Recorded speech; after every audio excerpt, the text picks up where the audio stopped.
Como punto previo y antes de dar inicio a nuestra charla del día de hoy, les agradecemos mantener sus micrófonos y cámaras cerradas para una mejor conectividad durante el evento.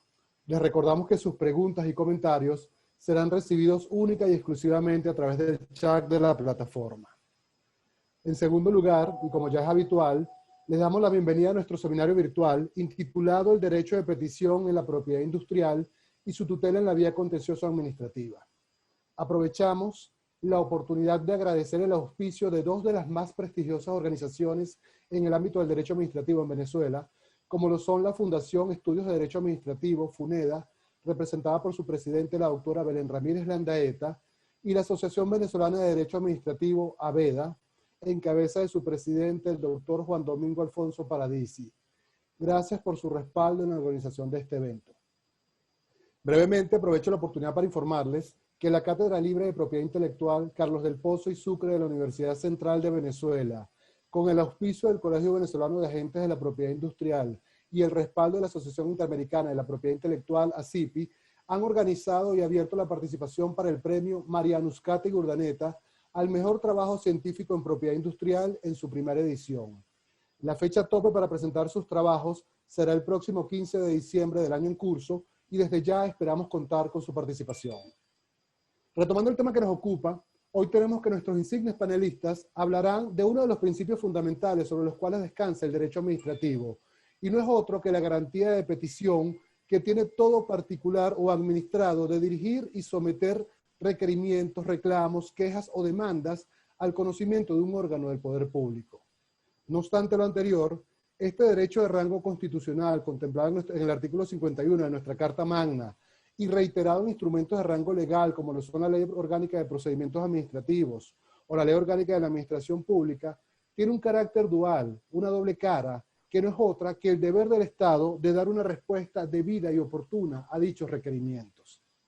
Cuando dicha respuesta no se produce, surge la necesidad para los particulares de acudir a la jurisdicción contencioso administrativa a reclamar la tutela real y efectiva de su derecho o de su expectativa de derecho. Justamente este tema y su intrínseca relación con el derecho industrial será tratado por nuestros panelistas. La presentación de los mismos está a cargo de nuestra moderadora, la doctora Ana Hernández, a quien tengo el placer de presentarles en el día de hoy.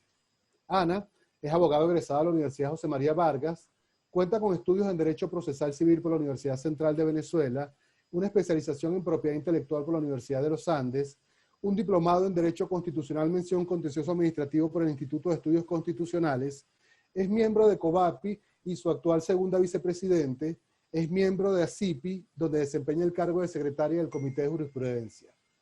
De nuevo, sean todos bienvenidos y le cedo la palabra a la doctora Ana Hernández. Ana. Hola, buenos días. Espero todos se encuentren bien. Gracias, José, por tu presentación. Bueno, el día de hoy, como ya mencionó José, estamos acá para hablar de un tema medular que, siendo de rango constitucional, también encuentra apoyo en instrumentos legales, como mencionó José, Ley de Procedimientos Administrativos, y que el día de hoy lo vamos a ver desde el punto de vista de la propiedad industrial, cómo ha sido la tutela del derecho de petición en los órganos de la jurisdicción contencioso administrativa. Este debate lo abrimos en vista a todas las carencias y todas las abstenciones u omisiones que ha sufrido o ha enfrentado el ente rector en materia de propiedad intelectual en Venezuela, y vamos a ver y vamos a hacer un estudio y un repaso de cuáles han sido los hechos que han desencadenado que se active la jurisdicción contencioso administrativa y cuál ha sido el pronunciamiento y los fallos que se han producido en ese sentido. Vamos a empezar nuestra conferencia el día de hoy con nuestro estimado colega, el doctor Luis Gerardo Arévalo. Luis es abogado egresado de la Universidad Santa María en el año 1995, universidad en la que cursó estudios de posgrado en Derecho Administrativo. Luis también cuenta con una especialización en Propiedad Intelectual en la Universidad de los Andes. Su trabajo especial de grado versó sobre el tema que estamos tratando justamente el día de hoy. Luis también es miembro de COVAPI, del Consejo Consultivo. Y bueno, sin más a que hacer referencia, le dejo la palabra a Luis para que empiece su exposición. Luis nos va a hacer una breve, va a dar una breve mención y va a hacer unas acotaciones sobre las generalidades del contencioso administrativo. Adelante, Luis. Hola, buen día. Gracias de nuevo por la invitación y gracias a todos por su asistencia. Este es un tema que siempre me ha interesado. Siempre estuve preocupado. La verdad es que siempre me ha preocupado el trazo generalizado que ha presentado el registro de la propiedad industrial, al que me referiré simplemente como SAPI, en los distintos ámbitos de su competencia. Es algo que me preocupaba 20 años atrás, cuando estaba a la cabeza de la coordinación de marcas y continúa preocupándome el día de hoy, por supuesto, desde otro ángulo, desde otra perspectiva. SAPI siempre ha enfrentado serias dificultades para ajustar su actividad a los lapsos previstos en la ley. Es algo que siempre hemos enfrentado y por eso nos hemos encontrado conversando, bien sea de las decenas de miles de oposiciones de marcas que permanecen pendientes por ser resueltas, bien sea del transcurso de más de 10 años para que se asiente la nota de renovación del registro de una marca, o también nos hemos encontrado hablando de los más de 15 años que han transcurrido sin que SAPI otorgue una patente de invención. De hecho, voy a repetirlo. Voy a repetirlo porque creo que debemos recordarlo todos los días, porque entre nuestros asistentes hay profesionales que no son del área de la propiedad industrial, pero también porque cuando me contacta la junta directiva para hablar sobre este tema, cuando tengo mi primera conversación con Anet Angulo, comentábamos sobre las razones que nos traen a abordar este tema, las razones que, como señalaba Ana, las razones que hacen que se esté activando la jurisdicción contencioso administrativa con relación a esta problemática. Y las razones son muchas. Las razones son muchas, pero creo que ninguna es tan contundente, ninguna es tan escandalosa como el hecho que durante casi 2 décadas no se haya otorgado una sola patente de invención en el país.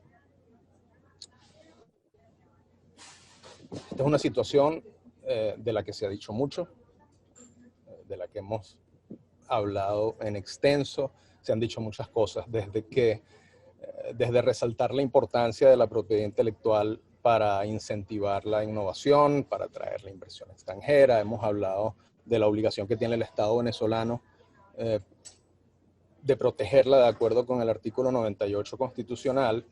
Hemos hablado de cómo tratados como el Convenio de París y el Acuerdo sobre los ARPIC obligan al Estado a proteger la propiedad intelectual.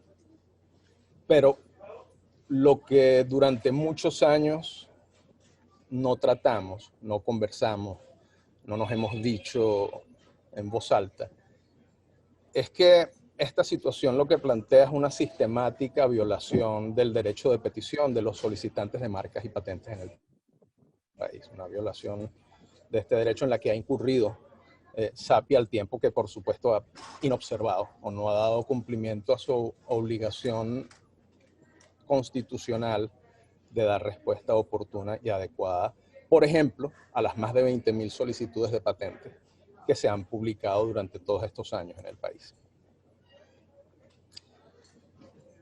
Si bien es ahora, luego de tantos años, siempre, o sea, nunca es tarde, creo yo, para que abordemos estos temas. Si bien es ahora que comenzamos a considerar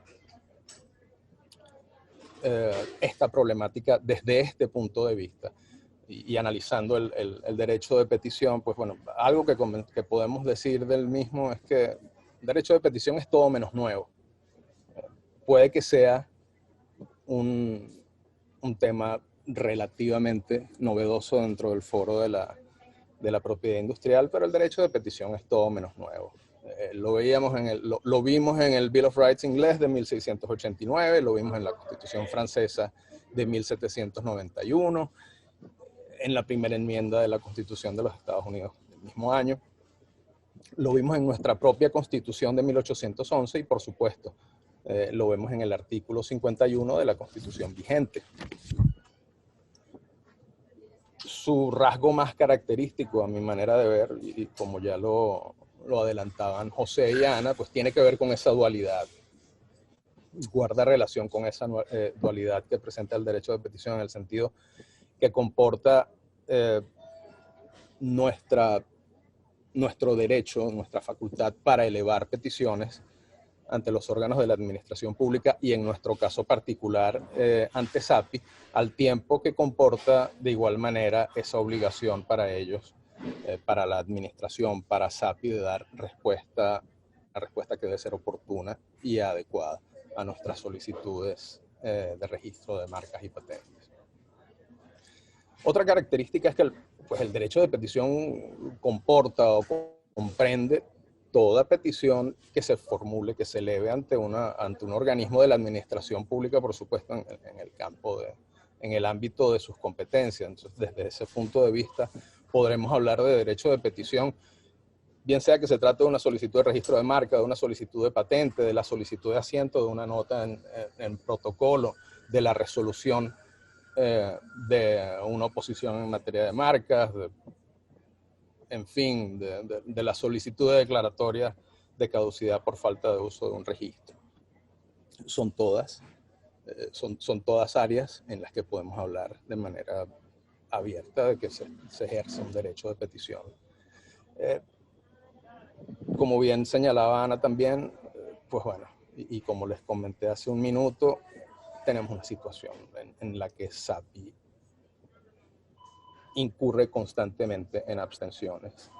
De hecho, es una situación generalizada y poco a poco se ha ido volviendo la excepción a aquellos casos en los que tenemos una respuesta oportuna.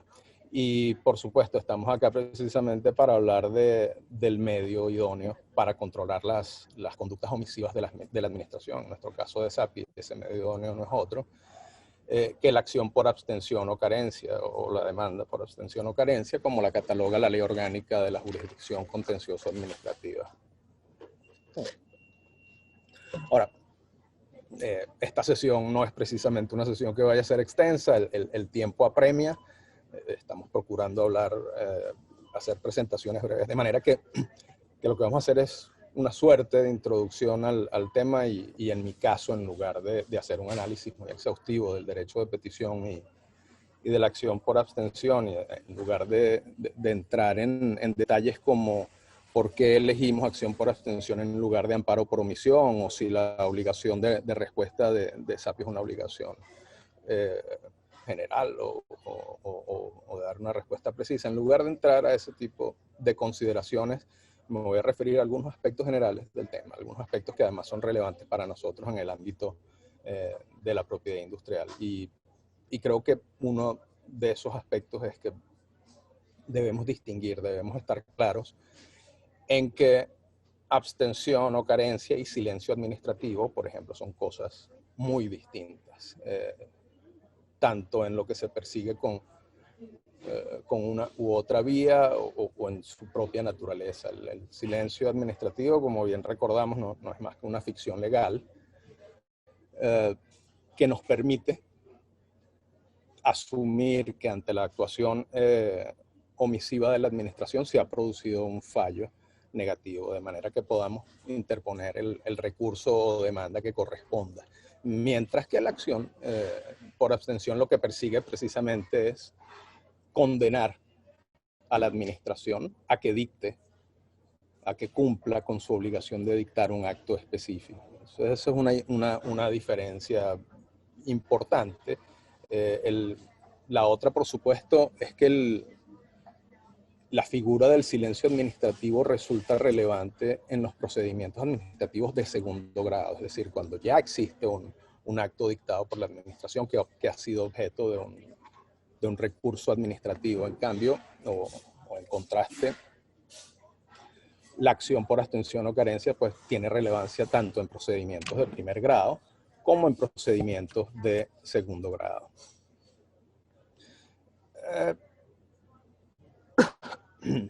La acción se sustancia, la acción se sustancia por el procedimiento breve, la competencia corresponde a las salas de lo contencioso administrativo. Debemos aclarar igualmente que todos los actos de la administración pública y en este caso todos los actos que corresponden, que son competencia de SAPI, tienen una limitación, tienen un tiempo legalmente establecido para que sean dictados. Y esta es una aclaratoria que probablemente suene muy básica para muchos de ustedes, pero el caso es que es común encontrar distintas normas en la ley de propiedad industrial en la que no se hace referencia a un lapso determinado para que SAPI dicte un acto específico. Entonces, es muy común, y de hecho, alguna vez se lo escuché a algún funcionario público hablar de que, pues, bueno, la ley no establece un lapso para que yo dicte tal o cual acto. Y esto es algo de lo que la jurisprudencia se ha ocupado de manera extensa y uniforme, en el sentido que aún en ausencia de una norma específica en la ley especial que establezca un lapso determinado, pues hay soluciones para este problema. Y vamos a hablar de un ejemplo, el artículo 65 de la ley de propiedad industrial. Si leemos el artículo 65 de la ley de propiedad industrial, y disculpen que no tenga la memoria fotográfica, voy a leerlo brevemente, pero de acuerdo con el mismo, vencido el lapso de oposiciones sin que se haya interpuesto alguna, el registrador procederá a resolver la expedición de la patente si esto fuere procedente. El artículo no menciona más nada, no establece cuándo. Entonces debemos preguntarnos qué significa esto, cuándo debe procederse a la emisión o a la denegación de una patente. ¿Es esto algo que queda, o sea, la determinación del tiempo queda libre arbitrio del registro de la propiedad industrial? Pues como les mencionaba, la Sala Constitucional ha sido clara en cuanto que en ausencia de una norma específica en la ley de propiedad industrial, por ejemplo, que establezca cuándo deben producirse estos actos administrativos, debemos ceñirnos por los lapsos máximos de respuesta previstos en la Ley Orgánica de Procedimientos Administrativos, bien sea el de 4 meses o el de 20 días, dependiendo de si se tratan actos que requieran de la sustanciación de un procedimiento administrativo o no. Entonces, como les comentaba, siempre va a haber un lapso determinado para que SAPI dicte su acto, un lapso dentro del cual podría entenderse que esa respuesta que nos está dando es oportuna, aun cuando esto no lo veamos en la ley de propiedad industrial. Esto es sencillamente una operación de aplicación supletoria de la ley orgánica de procedimientos administrativos. Un factor que me parece importante que tengamos en cuenta y que tiene, de nuevo, guarda relación con la limitación temporal que tienen los órganos de la administración pública para dictar sus actos, tiene que ver que esta acción, como la de nulidad en el contencioso, está sujeta a un término de caducidad previsto como el caso de la acción de nulidad en el artículo 32 de la Ley Orgánica de la Jurisdicción Contenciosa Administrativa. Hay muchas personas que estiman que no debería estar sujeta a un término, a caducidad, tratándose precisamente de un incumplimiento que se mantiene, que permanece en el tiempo en la medida en que no nos dan respuesta, pero el caso es que en efecto está sujeto a este término de caducidad, que es de 180 días contados desde el momento en el que se produce la abstención. De ahí que sea importante tener muy claro cuándo, dentro de qué lapso debe producirse la decisión por parte de SAPI, dependiendo del procedimiento del que se trate, porque eso es lo que nos va a permitir también calcular de manera precisa cuál es nuestro término de caducidad.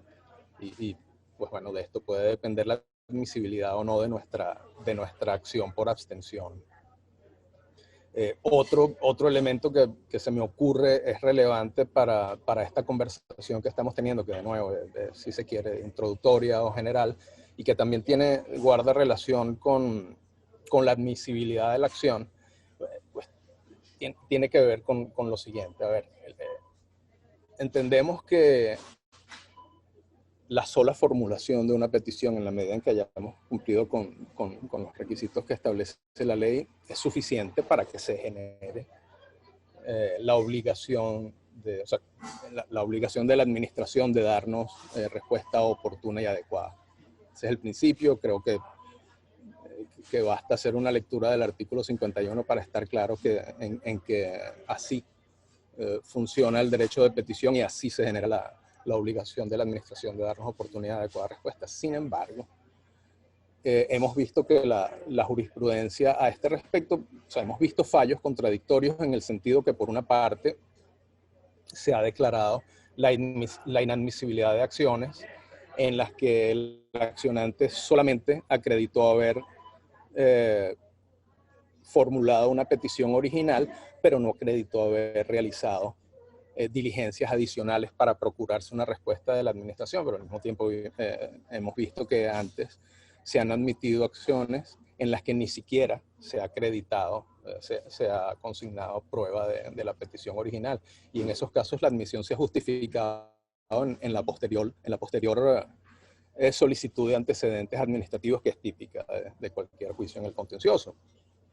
Entonces, de hecho, hace poco, en un caso de hace un par de años de propiedad industrial, vimos como la propia Procuraduría estaba solicitando se declarara una inadmisibilidad sobrevenida en función precisamente de esta situación de acreditar o no haber formulado la petición ante la administración. ¿Cómo nos cuidamos de esto? Pues, de manera muy sencilla. Por supuesto que consignando copias de la petición original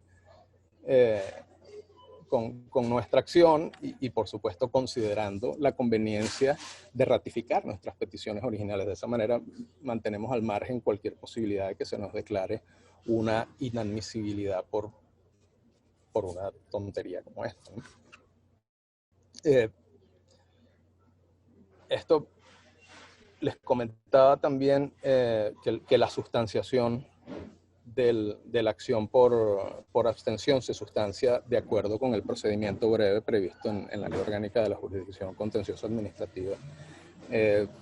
Y esto me recuerda hace unos días cuando me disponía a hacer algunas notas para tener esta conversación con ustedes. Conversaba también con un buen amigo y bromeamos sobre si la acción por abstención en el ámbito de la propiedad industrial y la sustanciación a través del procedimiento breve era el equivalente venezolano de un rocket docket. Y lo decíamos porque no solo es que se sustancia por el procedimiento breve, sino que la Sala Político-Administrativa ha establecido que la sustanciación se haga directamente por el juez de mérito y que la remisión al juzgado de sustanciación sea excepcional en la medida en que medien elementos de prueba que requieran evacuación. Entonces decíamos, esta es la versión criolla del rocket docket. Y de hecho yo le comentaba cómo de una muestra que revisé hace un par de años de casos en los que se habían dictado sentencias, pues yo veía el 65% se habían declarado con lugar. El promedio que tomaba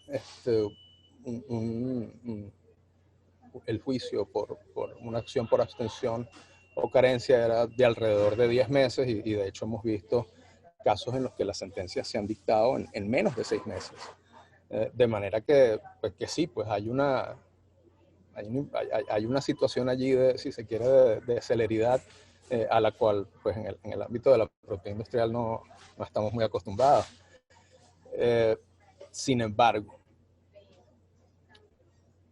las circunstancias que sí nos alejan de la idea de un rocket docket asociado con la acción por abstención en el campo de la propiedad industrial no tiene relación precisamente con la sustanciación del juicio per se. sino que tiene situación con la contumacia que ha exhibido SAPI respecto de los fallos dimanados de las Cortes de lo contencioso administrativo. Por supuesto, el solo hecho que hablemos de una situación de abstención elimina cualquier posibilidad de hablar de celeridad, pero en efecto, la actitud contumaz, la conducta contumaz de SAPI es una variable importante, y de hecho creo oportuno detenernos un minuto a hablar de las implicaciones de estos episodios.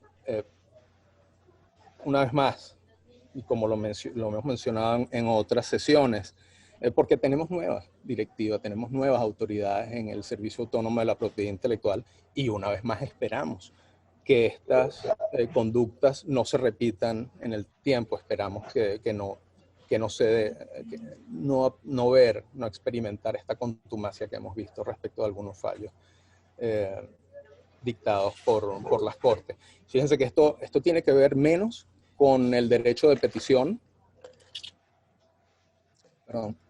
tiene que ver menos con el derecho de petición y tiene que ver más con la observancia del principio de legalidad, tiene que ver más con el control jurisdiccional de la actividad administrativa, de la actividad de la administración pública, dos variables esenciales para que podamos hablar de un Estado de Derecho. Y estoy claro en que hablar de Estado de Derecho en nuestro país en este momento es cuanto menos extraño.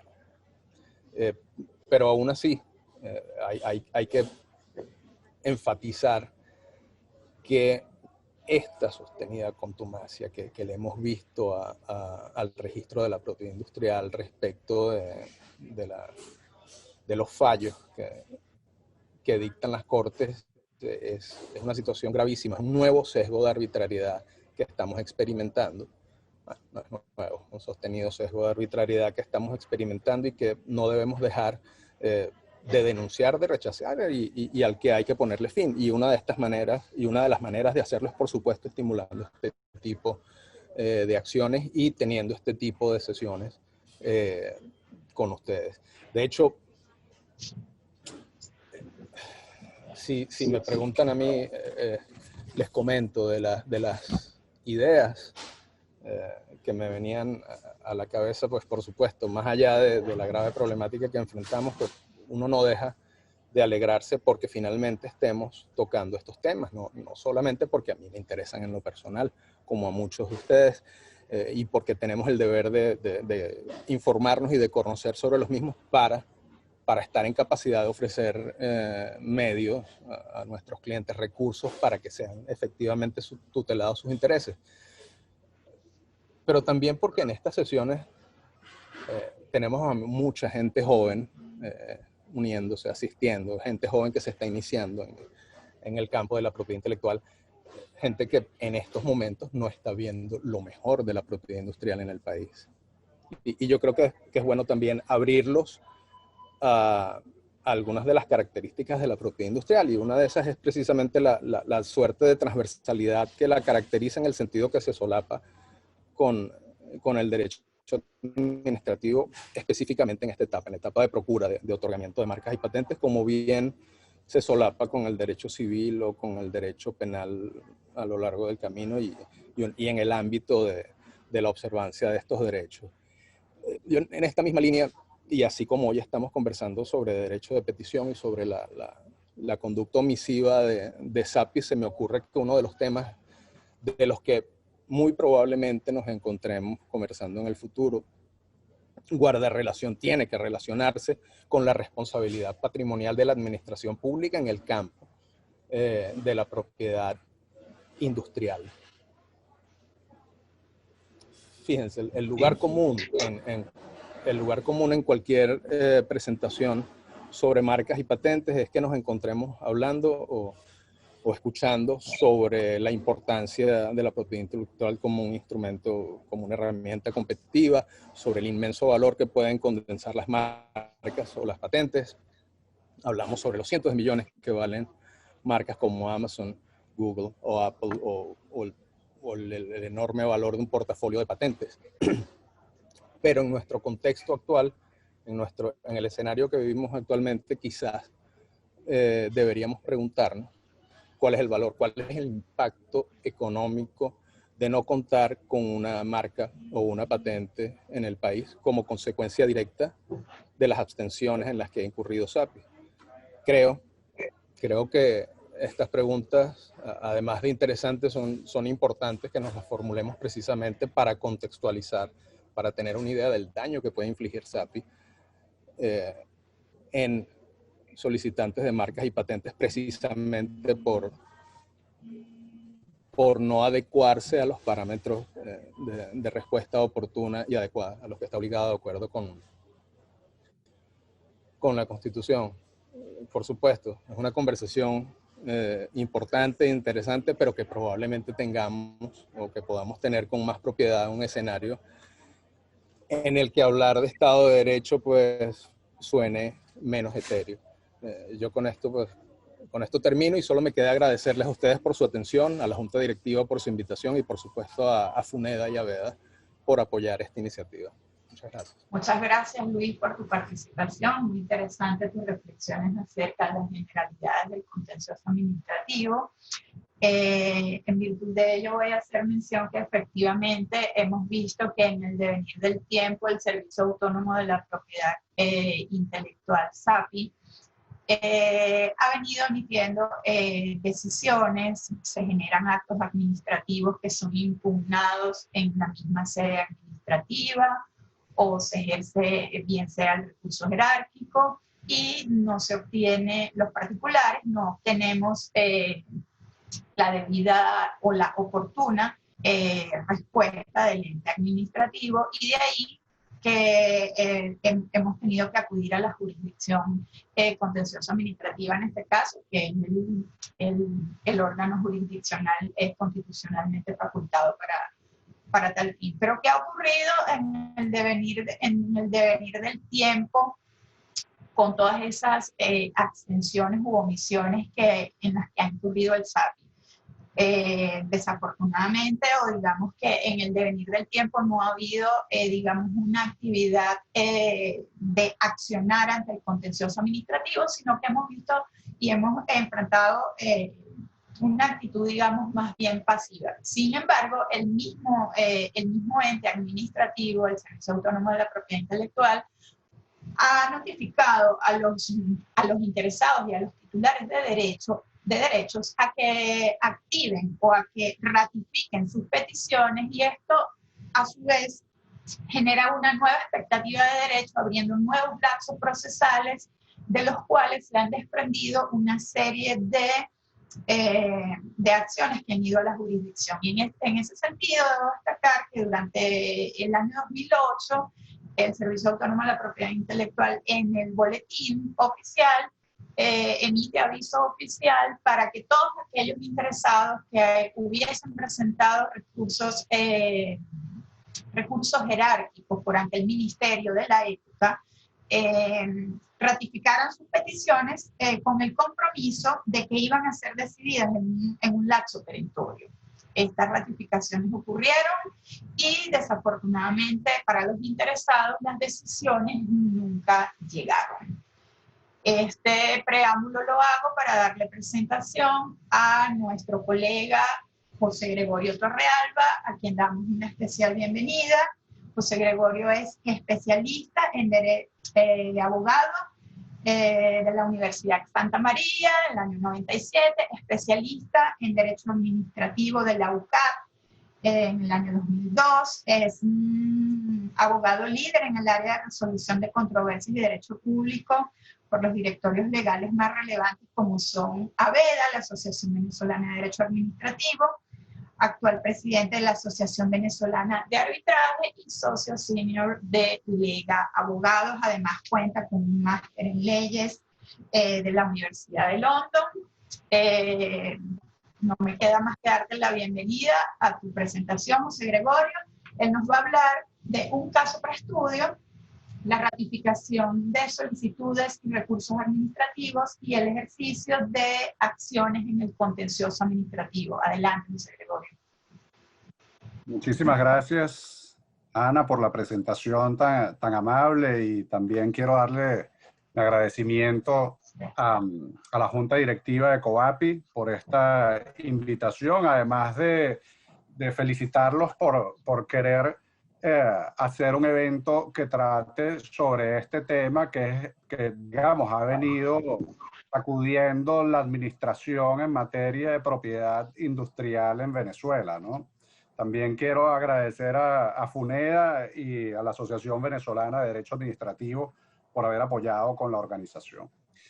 Bueno, efectivamente, el tema de los retrasos, de las abstenciones y los silencios administrativos del SAPI siempre han estado ahí, han sido algo prácticamente de rutina. La diferencia es que hace probablemente un poco más de una década, aun cuando existían retrasos, el SAPI generalmente se pronunciaba. Eso sin, por supuesto, sin dejar de lado el hecho de que muchísimas marcas, solicitudes, oposiciones de todos los procedimientos administrativos pendientes en el SAPI, muchísimos de esos casos se quedaron pendientes de decisión. El registro de la propiedad industrial, el propio viceministro de Industrias Ligeras en su momento, yo creo que con la finalidad de limpiar un poco ese archivo de cosas pendientes que tenían, comenzaron con un proceso de solicitar ratificaciones, tanto a recursos administrativos como solicitudes, oposiciones. Hemos pasado por muchas etapas de esas solicitudes de ratificación. No es algo común, debo decir. La administración pública generalmente no le pide a los administrados que vengan y ratifiquen sus recursos, porque ya lo hicieron. O sea, la solicitud está presentada y queda del lado de la administración, o el recurso está presentado también y queda del lado de la administración, como decía Luis, darle oportuna respuesta a esas solicitudes y a esos recursos administrativos. Pues bueno, el caso en materia de propiedad industrial no ha sido así, Y hoy lo que quiero es hablarles de un tema que básicamente fue el primer proyecto, el primer caso, por ponerlo en singular, pero en realidad, por lo menos en esta presentación de las que les voy a hablar, fueron 22 casos, de la primera solicitud o de la primera convocatoria que hizo la Administración de la Propiedad Industrial para que los interesados ratificaran, en este caso, los recursos jerárquicos. Pero es importante también decir que todo lo que las consecuencias, o digamos, las decisiones que se dictaron en el transcurso de estos casos son los que abrieron la puerta a todos los demás. Las abstenciones, los recursos de nulidad, en los casos en los que la administración en materia de propiedad industrial ha pedido la ratificación, pues es sobre la base de las decisiones dictadas sobre todo por la Sala Constitucional que efectivamente se puede interpretar que las ratificaciones abren efectivamente un nuevo lapso para ejercer las acciones contencioso-administrativas. Bueno, y como les digo, vamos a recorrer esto de una manera práctica, ¿ok? Para comparar también y para darnos una medida real de lo que puede ser efectivamente la efectividad de este tipo de recursos, ¿no? Hay que decir que, insisto, esto fue la primera vez que se llevaron a los tribunales contenciosos administrativos recursos relacionados con la ratificación. No es que antes no se hayan ejercido recursos de nulidad en contra de actos del registro o del propio ministro de tutela del SAPI o del registro. Es sencillamente lo especial de este caso por las ratificaciones. Bueno, como les decía, en ese caso nosotros tuvimos instrucciones de 22 clientes, 22 titulares de derechos de propiedad industrial. La marca más antigua que estaba involucrada en estos casos había sido presentada en 1990.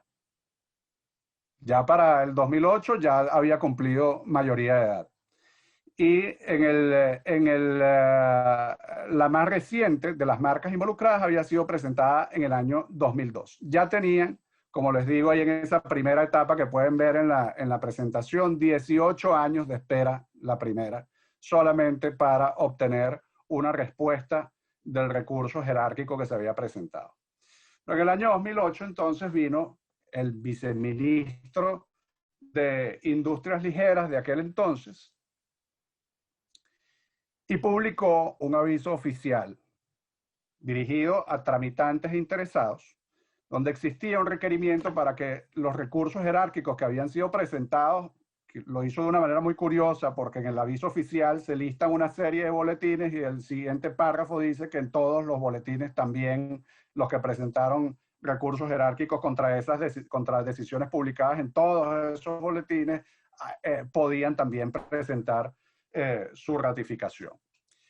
El mismo aviso decía que tal convocatoria se hacía para proceder conforme al artículo 90 de la Ley Orgánica de Procedimientos Administrativos y que además se hacía de acuerdo al artículo 64 de la misma ley. ¿Okay? Recordemos que el artículo 90, ahí lo tenemos en la lámina, es básicamente el artículo que dice qué es lo que puede hacer el órgano al momento de decidir el recurso de reconsideración o el jerárquico. Podía confirmar, podía modificar, podía revocar, podía decretar la reposición. Bueno, eso básicamente lo que dice, lo que decía ese aviso oficial es que usted ratificaba el recurso jerárquico y la consecuencia iba a ser que la administración decidiera ese recurso jerárquico. Adicionalmente, como les digo, el viceministro incluyó en ese aviso oficial una notificación genérica dirigido a todo el universo de personas, de interesados y de tramitantes, básicamente para advertirles que si no presentaban la ratificación del recurso jerárquico, eso iba a acarrear la perención de todos los procedimientos que estaban pendientes de decisión. Bueno, a estas alturas estamos ya en el año 2020, eso es del año 2008, como les decía, a estas alturas todavía ni siquiera las perenciones han sido dictadas. A ver, continuamos entonces en esta línea de tiempo. Lo primero que hicimos fue considerar, analizar realmente el contenido jurídico de este aviso oficial. ¿Qué implicaba este aviso oficial? Hay que recordar que para este momento, y digamos es un criterio que todavía está vigente, el silencio administrativo había sido analizado y además convertido en un clásico, una joya de la jurisprudencia contencioso administrativa venezolana, el criterio establecido por la Sala Político-Administrativa en el caso Ford Motors de Venezuela. En ese caso Ford Motors de Venezuela le decían que si usted no ejerció los recursos administrativos o contenciosos administrativos dentro del lapso relevante que debía ser aplicado para el caso particular, pues la consecuencia era que si bien la administración quedaba con un deber infinito de responder,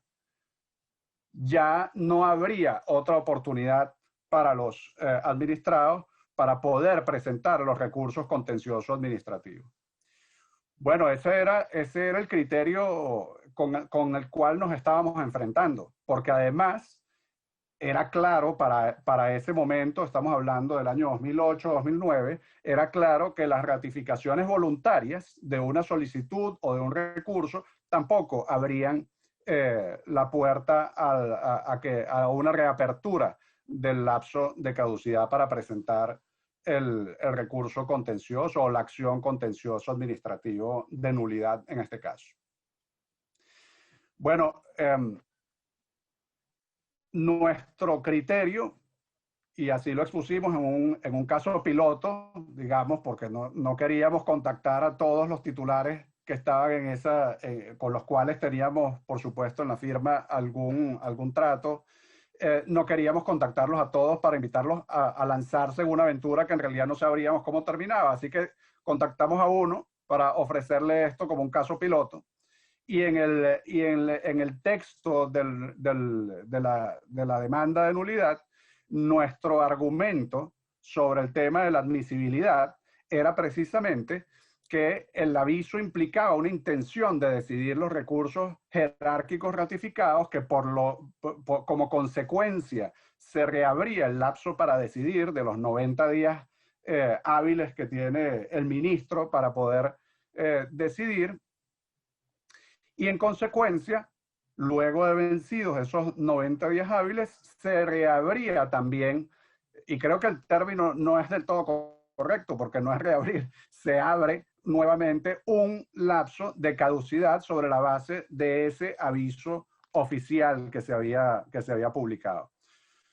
Pues bueno, el juzgado de sustanciación, en esa sentencia que ven ahí, el 29 de septiembre del 2009, dio la luz verde. No argumentó, no sustentó el análisis que hizo sobre el tema de la caducidad, pero sencillamente dijo que efectivamente el recurso había sido presentado dentro del lapso y admitió el recurso de nulidad. Luego de eso procedimos a presentar el resto de las demandas de nulidad para las cuales fuimos instruidos. Litigamos esos casos de una manera muy intensa. Hubo evacuaciones de pruebas en el juzgado de sustanciación de la Sala Político-Administrativa del Tribunal Supremo de Justicia en 22 casos. En los 22 tuvimos inspecciones judiciales, estuvimos, bueno, toda clase de pruebas de tipo documental. Finalmente llegamos a la etapa de informes. Ahí entró en vigencia, por cierto, la nueva ley orgánica de la jurisdicción contencioso administrativa. Habíamos tenido probablemente 2 o 3 actos de informe. El resto de los casos tuvimos que ir por primera vez a estrenarnos en audiencias orales de informes en la jurisdicción contencioso administrativa para casos de nulidad. Bueno, luego de haber hecho eso, digamos, todos los casos habían ya alcanzado la etapa para dictar sentencia en cuestión de 1 año y 8 meses. La Sala Político-Administrativa emitió una decisión en febrero, básicamente revocando el auto de admisión del juzgado de sustanciación, diciendo que el criterio vigente, el criterio que debía tomarse en cuenta era el de Ford Motors. Era el de Ford Motors. Ahí lo pueden ver. Y que por lo tanto, esa ratificación, como lo tenemos ahí destacado, debe entenderse como un acto por el cual la administración pretendió conocer si existía o no interés de los solicitantes. Más nada, sencillamente era preguntarle a los interesados si efectivamente querían o no querían que se decidiera el recurso. Esa decisión, para nosotros por supuesto que fue increíble, ¿no? Ya después de haber transcurrido 1 año y 8 meses litigando los 22 casos, pues bueno, la sala político emitió este criterio y luego los otros 22 casos siguieron, los otros 21 siguieron como un dominó. A todos, absolutamente a todos, les revocaron el auto de admisión por haber supuestamente sido presentado fuera del lapso de caducidad. Pues bueno, en un ejercicio de terquedad, diría yo, varios de esos clientes, 5 en particular, decidieron seguir nuestra recomendación de acudir a la Sala Constitucional para presentar los correspondientes recursos de reconsideración. Recordemos que de 22 ahora nos redujimos a 5. Esas decisiones, digamos, esos recursos fueron presentados entre agosto y noviembre del año 2011. 3 años después comienzan a salir las decisiones de la Sala Constitucional en materia de los recursos de revisión. ¿Hay alguien? Ricardo, gracias. A ver, en los recursos de revisión, la Sala Constitucional nos dio la razón. Nos dijo, señora Sala Político-Administrativa, lo que ocurrió aquí con este aviso oficial fue que efectivamente la administración se comprometió a decidir conforme a lo dispuesto en el artículo 90 de la Ley Orgánica de Procedimientos Administrativos y por lo tanto debe pronunciarse. Resulta acorde, como dice ahí, con el derecho a una oportuna respuesta que dicho recurso sea decidido en los 90 días siguientes a su presentación. Pero bueno, como no todo podía ser perfecto, de esos 5 recursos, en los 2 primeros, la Sala Constitucional, en franca contradicción a su propia doctrina, dijo en esas 2 primeras sentencias que los 90 días que tenía el ministro para decidir eran días continuos y no hábiles. Y bueno, decidió en esos 2 casos que nuestros recursos habían sido interpuestos de igual forma, habían sido interpuestos de forma extemporánea. Bueno, por supuesto, la reacción nuestra no se hizo esperar. Contra la Sala Constitucional, como decía anteriormente, no quiero decir en la antigüedad porque no me siento antiguo, sino, como decían anteriormente, ante la Sala Constitucional lo que toca ya es la Corte Celestial. Así que decidimos adelantarnos un poco y presentamos ante la Sala Constitucional una serie de diligencias listando básicamente todas las sentencias que había dictado la Sala Constitucional en un criterio, o manifestando el criterio de que los 90 días eran días hábiles y no continuos, y haciéndoles ver que habían actuado, habían decidido en contra de su propia jurisprudencia.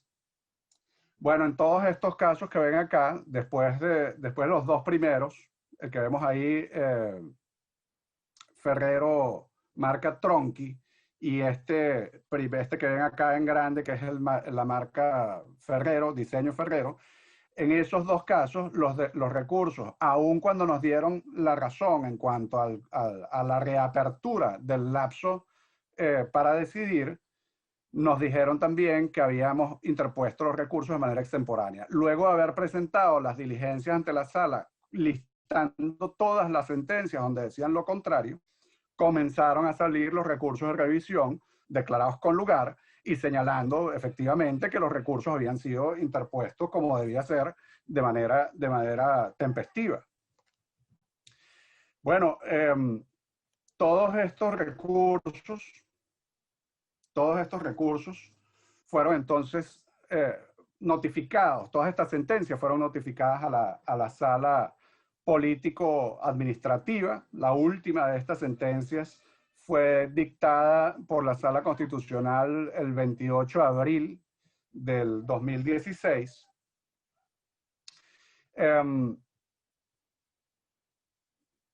Entre tanto, cuando la Sala Constitucional dictó las primeras 5, las que fueron declaradas con lugar fueron remitidas, como les digo, a la Sala Político-Administrativa para nuevos pronunciamientos. Y comenzó la Sala Político-Administrativa a decidir el fondo de estos casos. Bueno, de esos 22 clientes, de esos 22 titulares de marcas que iniciaron estos procedimientos, solamente los 3 que obtuvieron las decisiones de la Sala Constitucional declarando con lugar los recursos de revisión fueron capaces de tener una decisión favorable de la Sala Político-Administrativa. Por supuesto, después hubo otros titulares de marcas que ejercieron el recurso de revisión. Recordemos que para el recurso de revisión no hay un lapso de caducidad para presentarlo. Esos clientes también obtuvieron decisiones favorables en la Sala Constitucional y luego también obtuvieron decisiones favorables en la Sala Político-Administrativa. Posteriormente fue decretada la ejecución voluntaria, porque el SAPI, aun cuando recibía las sentencias en sus notificaciones, notificadas, pues básicamente no emitía las decisiones. Comenzamos nosotros a solicitar o a iniciar el proceso para la ejecución de la sentencia. El 6 de diciembre de 2016 comenzaron esos decretos de ejecución a salir. Luego volvimos con el resto de las sentencias también. Es un periodo más o menos de 1 año y tanto. Finalmente, en el año 2018 tuvieron que ser dictadas 4 decretos de ejecuciones forzosas, porque el SAPI mantenía la contumacia al no decidir los casos bajo los lineamientos que le había emitido la Sala Político-Administrativa. Y finalmente, en el 2019, no está ahí digamos, en la línea de tiempo, pero en el 2019 comenzamos a recibir las decisiones de fondo de los casos por parte del registro de la propiedad industrial. Si eran decisiones contrarias a los intereses de esos titulares o favorables, la verdad es que es poco relevante a los efectos de lo que queremos demostrar acá. Estos titulares de marcas que decidieron hasta el final obtuvieron decisiones. Después tuvieron que decidir nuevamente si seguían en la pelea o probablemente obtuvieron sus marcas. Pero el punto está en que solamente de todo ese universo de gente que fue convocada a ratificar los recursos jerárquicos que pueden imaginarse, eran miles. Solamente estos titulares de marca fueron los que terminaron obtuviendo decisiones sobre sus casos. El procedimiento judicial en total, con todo lo que les acabo de contar, hasta llegar a la ejecución, digamos, o a la decisión del SAPI, tomó un poco más de 9 años. ¿Qué podemos decir a manera de conclusión? Bueno, hay una gran importancia en el tema de la ratificación para lo que han sido las diferentes convocatorias que ha hecho el registro de la propiedad industrial en las diferentes oportunidades que lo ha hecho. Recordemos que hubo, además, en ese mismo año 2008, el registro de la propiedad industrial decretó como desistidas una gran cantidad de marcas porque no se habían defendido en las oposiciones que se les habían presentado, cosa que era totalmente permisible bajo la vigencia de la decisión 486. Eso es otra historia, pero también salió bien ante el contencioso administrativo. También hubo luego en el año, si no me equivoco, 2016, eso es ya básicamente el caso que va a comentar Joaquín, una convocatoria a ratificar también oposiciones presentadas ante el registro de propiedad industrial. Eso dio lugar a recursos por abstención. Y finalmente, en el año 2018, si no me equivoco, el registro de la propiedad industrial volvió a emitir un aviso oficial pidiendo de nuevo la ratificación, pero esta vez para prácticamente todo lo que quedaba sin haber sido ratificado. Entonces, yo entiendo perfectamente que el registro de la propiedad industrial pueda haber en esto algún mecanismo para sanear sus archivos debido a la gran cantidad de casos pendientes que tiene, pero digamos, desde nuestro punto de vista, ha sido beneficioso para los titulares de marcas porque les ha permitido poder ejercer este recurso de acceso a la justicia. La ratificación de una solicitada por la administración, como ven ahí, va a generar 2 tipos de acciones. O si se trata de ratificación de recursos administrativos, en consideraciones y jerárquicos, lo que procede es efectivamente la demanda de nulidad. Después de que se haya vencido el lapso que tiene el ministro o el propio registro en los casos de reconsideraciones para decidir. Y por otro lado, cuando se han solicitado la ratificación de solicitudes de registro, solicitudes de cancelaciones o caducidad por falta de uso, solicitudes de nulidad, oposiciones, cualquiera de estos que son de lo que nosotros denominamos procedimientos administrativos en primer grado, pues lo que corresponde es la demanda por abstención porque ahí no existe silencio administrativo. El silencio administrativo requiere que haya además un acto previo que es el que vas a impugnar. Yo creo que a manera de conclusión podemos decir que la jurisdicción contencioso administrativa ha resultado en una tabla de salvación para muchos de los titulares de derechos de propiedad industrial o que tienen pretensiones ante el registro o la administración en general en materia de propiedad industrial, debido a que en otras oportunidades los casos en esta materia siempre quedaban pendientes. Los que han ejercido acciones en la jurisdicción contencioso administrativa son los únicos que han logrado obtener alguna solución a sus casos.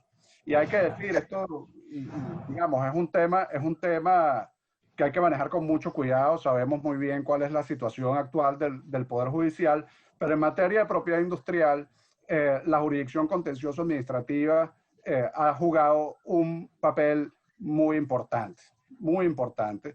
Yo creo que el papel de los abogados como tal en estos casos creo que ha destacado como agentes de control también de la actividad administrativa. Y yo creo que este tema del ejercicio de recursos o de acciones contencioso administrativas debe ser considerado como algo ya dentro, digamos, de la práctica de la propiedad industrial. Bueno, no quiero despedirme porque ya se me agotó el tiempo, sin antes nuevamente agradecer por la invitación, saludar a todos los participantes que se conectaron hoy. Veo a muchos conocidos, que da gusto verles, no las caras, sino por lo menos los nombres ahí en la parrilla del Zoom. No voy a decir que son viejas amistades porque hay muchas damas conectadas que se mantienen muy bien, así que les hago llegar mi saludo, mi aprecio a todos los colegas que se han podido conectar el día de hoy para esta charla. Estamos a su disposición para sus preguntas. Muchas gracias. Muchas gracias, José Gregorio, por tu magnífica exposición. Más adelante haré un feedback luego de la presentación de nuestro colega Joaquín Núñez Landáez, quien va a hacer su presentación sobre las acciones por abstención y recursos contenciosos de nulidad administrativo a raíz de las ratificaciones publicadas por el Servicio Autónomo de la Propiedad Intelectual. Bueno, Joaquín es abogado de la Universidad Católica Andrés Bello en el año 2005. Tiene una maestría en Administración de Empresas de la Golden Gate University de San Francisco.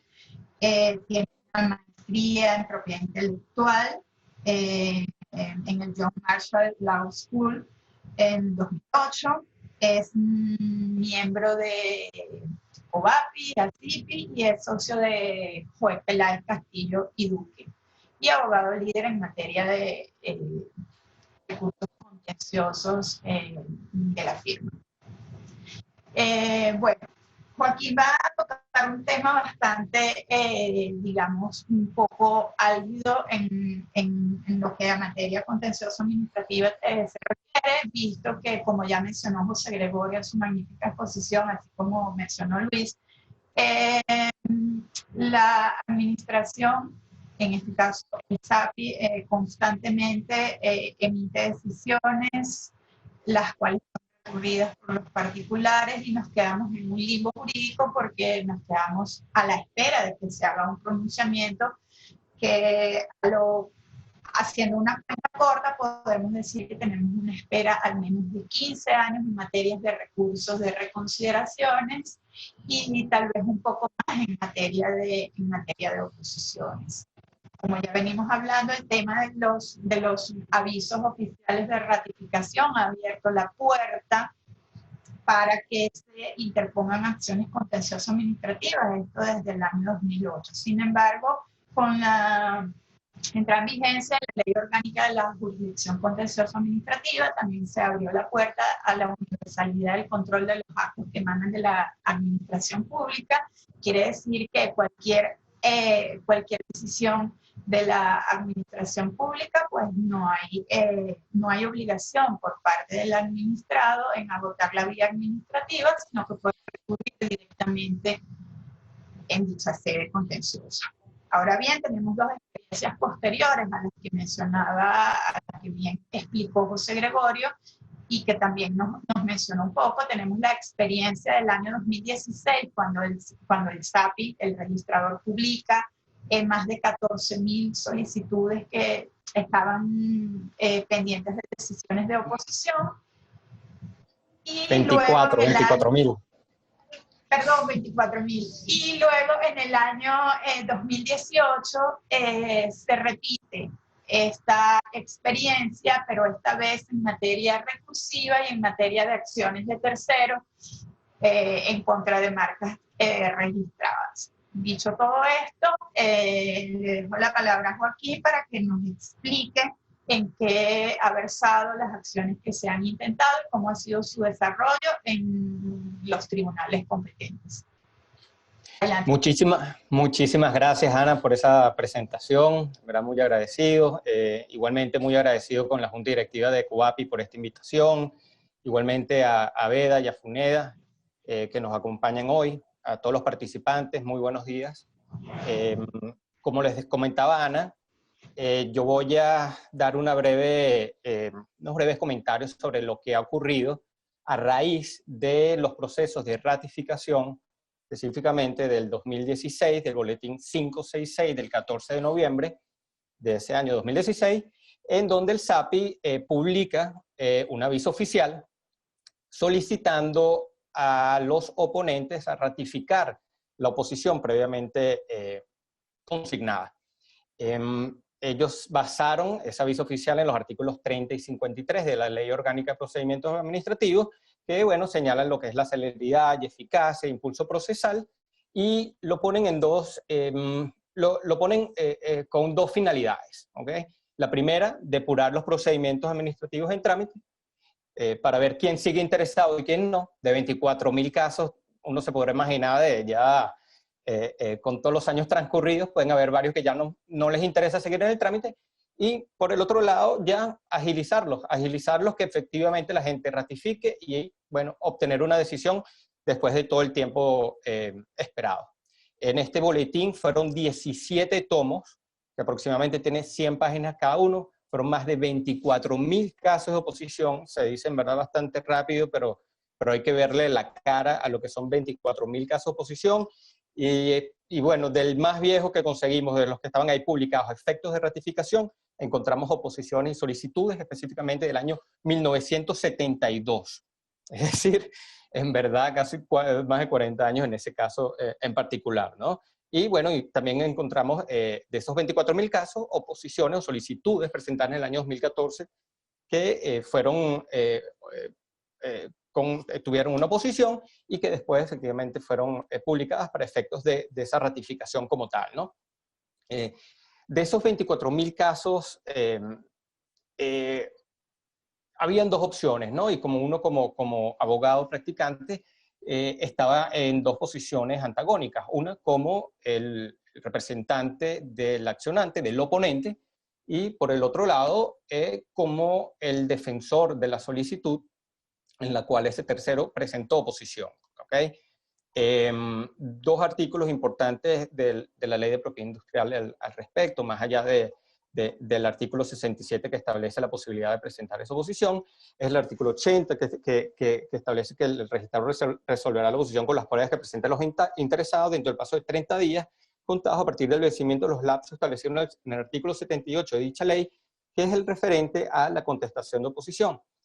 José Gregorio en su exposición comentaba lo hizo brevemente, del tema del cambio de ley en el año 2008, en donde fueron publicadas como desistidas por falta de contestación de oposición un gran número de solicitudes de marca, justamente a raíz del cambio de ley, en donde la 486 no requería que hubiese una contestación a la oposición, mientras que en la ley de propiedad industrial lo establece explícitamente, ¿no? Entonces, después dice en el artículo 81, vencido ese lapso al que se refiere, sin que haya habido oposición o declarada sin lugar, el registrador efectuará el registro de la marca si fuera procedente y expedirá el certificado, ¿no?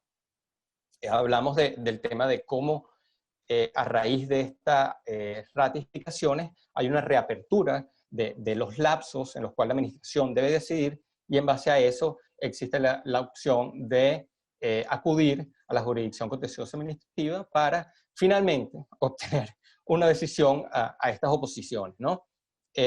Sin duda alguna, de cara al cliente, muchos casos eran muy sensibles.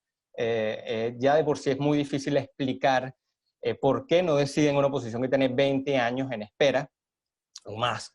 Y bueno, ahora presentarle además una opción de ir a los juzgados nacionales era un paso adicional que como bien comentaban, ya debe ser parte de la práctica del abogado de propiedad intelectual en nuestro país, ¿no? De estos 24.000 casos de oposición, muchas firmas tradicionales, digamos entre 4 o 5 firmas que son las que tienen mayores antigüedades en el país, tenían el 60% más de los casos, ¿no? Otras firmas decidieron, mira, voy a ratificar todos los casos que yo tenga y bueno, y de mis solicitantes, bueno, sigo vigilando para ver si hubo una ratificación o no. ¿Okay?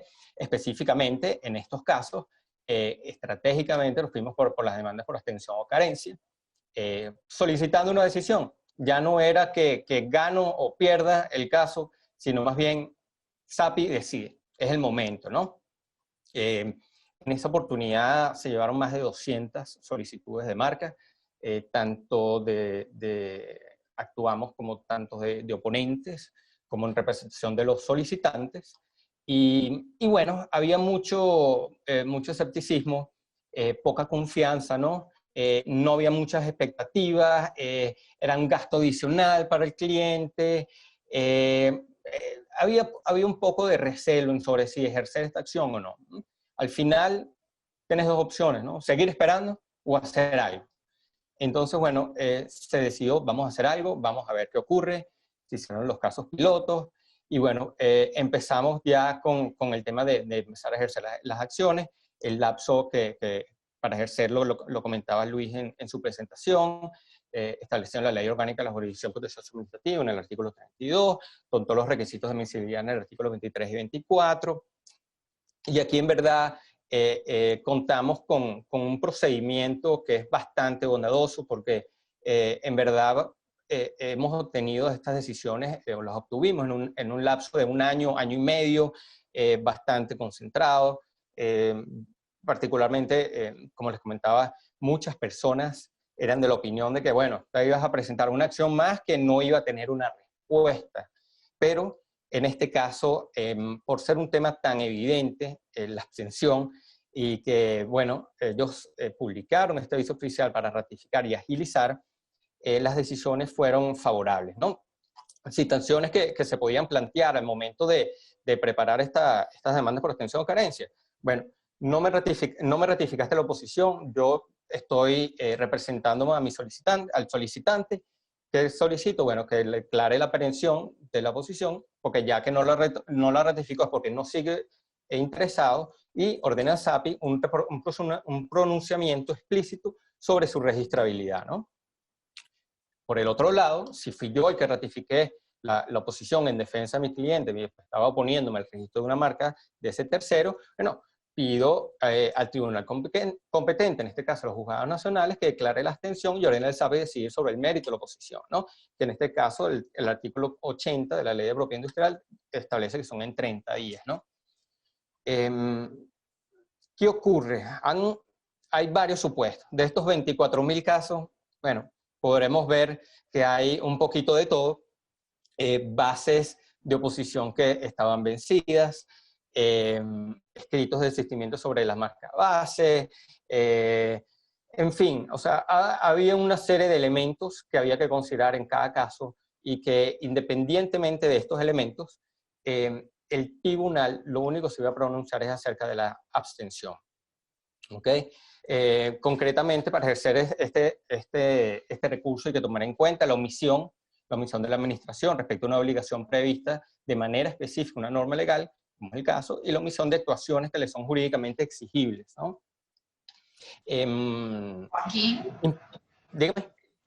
En este caso, cuando estamos hablando de los casos del 2016 de oposiciones, sería importante mencionar y destacar cuál fue la posición del SAPI al momento de ser notificado cuando presenta sus informes en los expedientes que cursaron ante las Cortes. Bueno, coméntalo tú, si te parece que lo puedes comentar tú. Yo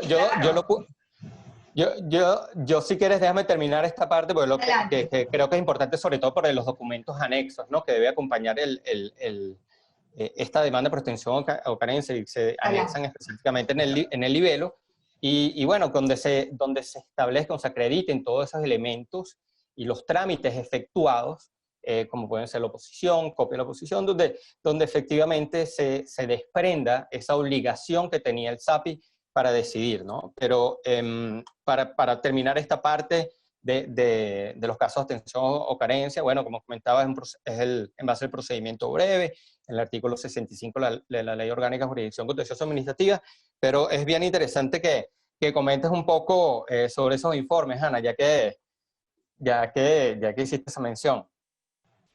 Sí, quería hacer especial mención o que mencionaras un poco para seguir mostrando un poco cuál ha sido la reacción del ente administrativo frente a esas demandas. Pero adelante, Joaquín, exponlo tú, que lo conoces bien.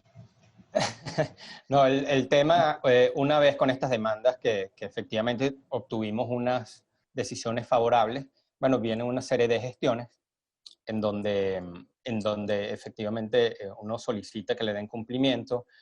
Varios de los argumentos que han dado en el SAPI, que bueno, que no tienen personal suficiente para tomar estas decisiones. Pero bueno, forma parte del ejercicio, forma parte de la acción, y parte de lo que es la tutela judicial efectiva no solamente es el derecho al acceso a la justicia, sino también a la ejecución de estas sentencias, ¿no? Entonces, bueno, en estos casos de oposición, bueno, efectivamente le pedíamos al SAPI que tome una decisión, sea a favor, sea en contra mía, pero una decisión al fin, ¿no? Es decir, ¿existe riesgo o posibilidad de riesgo de confusión entre estas dos marcas? O sencillamente estas marcas son suficientemente distintivas para poder coexistir pacíficamente en el mercado. Ya han pasado 20 años, inclusive 25 años para tomar una decisión, por favor, ágil. Entonces, como les comentaba, estas decisiones fueron favorables, fue una muy buena experiencia, fue la estrategia correcta, y bueno, y seguimos en muchos de los casos todavía buscando que decían los casos en los cuales se solicitó y obtuvimos la sentencia favorable, pero bueno, no es tan fácil cuando son tantos casos a la vez. Entonces, en nuestro caso específico, que llevamos más de 200 marcas, bueno, hay un gran número que ya tienen una decisión, sea a raíz de decisión de fondo porque existe riesgo de confusión o no, o sea porque hay una base vencida o porque hay otros elementos, ¿no? Pero bueno, decisión al fin, y bueno, es concluir un ciclo, porque como les comentaba, es muy, muy difícil dar una explicación a un cliente, sea nacional o sea extranjero. Eso ya no importa, que tenés 20, 25 años esperando por una decisión sobre una oposición presentada, ¿no? Ya después, si quieres, pasamos a la ronda de preguntas sobre el caso de la abstención por los procesos de ratificación del 2016, para pasar ahora a comentarles un poco acerca del 2018.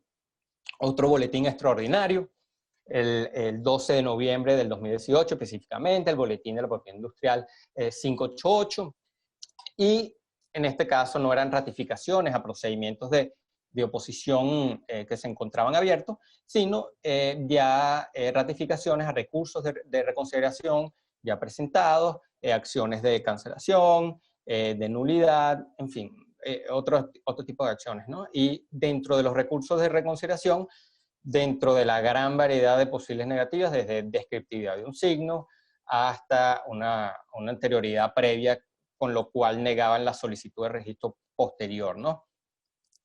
Fue igual, un aviso oficial, 17 tomos, más de 24.000 casos nuevamente, 2 meses tenían todos los usuarios para ratificar o no. Les comentaba, había la opción de agarrar todo, vamos a ratificar y después vemos qué hacemos, o sencillamente, bueno, vamos a también nosotros de alguna forma depurar nuestro, así como lo estaba haciendo el SAPI, también todos los que trabajamos en esta área podríamos de alguna forma depurar los casos, ¿no? Basado igualmente en el artículo 30 y 53 de la Ley Orgánica de Procedimientos Administrativos, que pedían la celeridad y el impulso, y de igual forma podrías estar en las dos posiciones, tanto en representación del solicitante como en representación de la persona con la cual recibe una acción. Entonces, había que distinguir en primer lugar en dónde estaba ubicado uno y qué acción podría ejercer de raíz de ahí, ¿no? A este punto nos enfocamos específicamente en los recursos de reconsideración, siendo este el más importante porque es el constitutivo de un derecho, sea un derecho marcario o el de patentes, ¿no? Como lo comentaba Luis en su presentación, son más de 15 años, 2004, si no me equivoco, la última vez que consideraron una patente, por lo menos en el sector farmacéutico. Lamentablemente, el SAPI dejó de decidir casos o solicitudes de patente y lo llevaba únicamente a la etapa de publicaciones y hasta ahí quedaba. Posteriormente, después de años, posiblemente casi 10 años sin tomar una decisión, empezaron a decidir, pero utilizando la ley de propiedad industrial. Entonces, se dedican meramente a rechazar las solicitudes relacionadas a composiciones químicas del sector farmacoquímico, farmacéutico, alegando el artículo 15.1 de la ley de propiedad industrial que específicamente los prohíbe.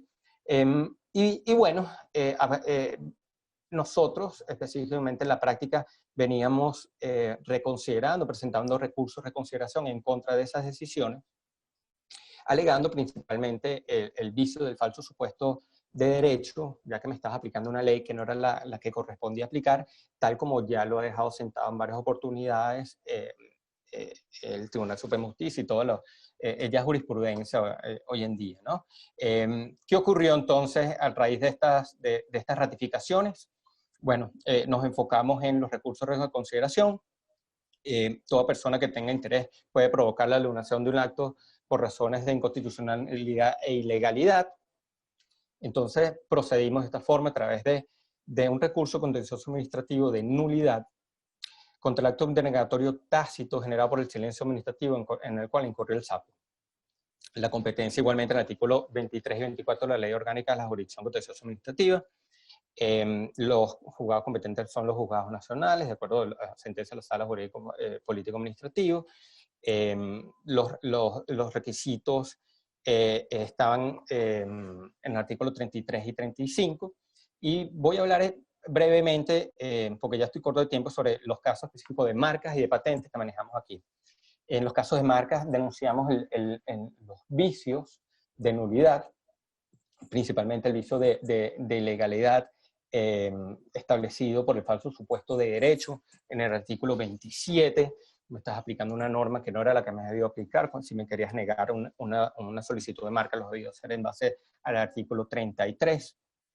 De igual forma, utilizamos otros relacionados al falso supuesto de hecho, ya que podrían haber estado un análisis, aplicó erróneamente la consecuencia jurídica de la norma, no lo apreció correctamente, todas las circunstancias que rodeaban la solicitud, ¿no?